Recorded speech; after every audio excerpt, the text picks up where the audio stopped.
to rewrite history. Chapter 15. Advice for an uncertain future. The first thing you need to do is make sure you're speaking the truth. We don't get anywhere if we all go along with whatever narrative is being pushed down our throats, and don't think even for a second that just following orders will be an excuse if you try to push this agenda on people and young children. If you're going to loudly and publicly voice your opinion about children being forced to wear masks or children being forced to take an experimental V edited for YouTube, you better be damn sure you know what you're talking about and not just following a line you heard on CNN or CBC, or you may be forced to look in the mirror one day and realize you not only were fooled by this insanity, but you were also involved in pushing it on your fellow man, and that will be a very hard pill to swallow. Think logically, use common sense, and go with your gut. If your gut is telling you, maybe these experimental Vs, edited for YouTube, are dangerous since we don't have any long-term information on them, so maybe we should avoid using them on children, you should listen to your gut. A psychopath wants to separate you from your gut instinct. That's why it is more important now more than ever to be correct and think for yourself and do your own research, no matter how dangerous Brian Stelter at CNN tells you that is.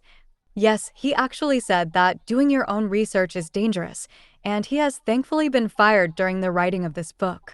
Also now, with the changes coming to the agriculture industry under the Agenda 2030 plans, there will be food shortages, so the best thing you can do is buy considerable amount storable food items like pasta, rice and beans that can keep for years just in case of a prolonged food shortage.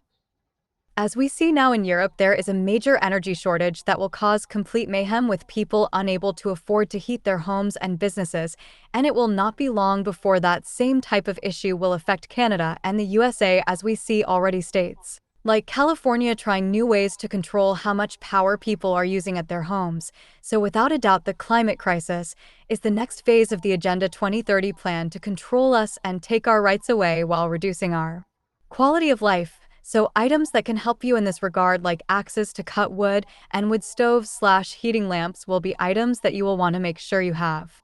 Also, with inflation looming, you will want to spend a reasonable amount of money now on items you will be using in the future, because that money will lose spending power. So for an example, if you buy a toothbrush now for $2 and in 2 years, if that same toothbrush goes up in price to $6, you will have made $4.00 on each toothbrush you have bought, because that is an item you will have to buy no matter what.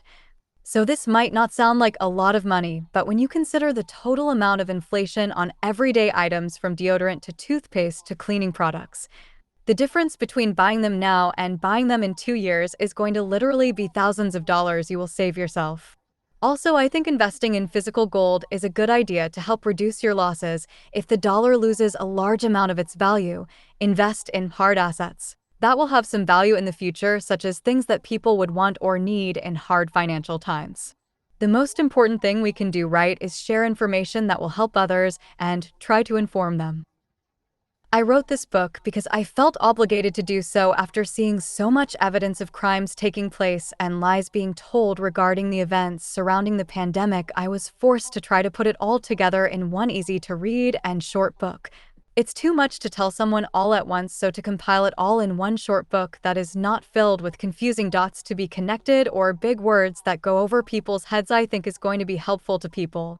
If you enjoyed this book and feel you have learned something of value from it, then the one way you can show your gratitude is to share it with others by spreading this information. Thank you very much for taking the time to read my book. I don't expect you to agree with everything or like everything, and I'm sure some, or potentially most people, may not like the information in this book, but I hope you at least could learn a few things you may not have known before. Epilogue, the final chapter.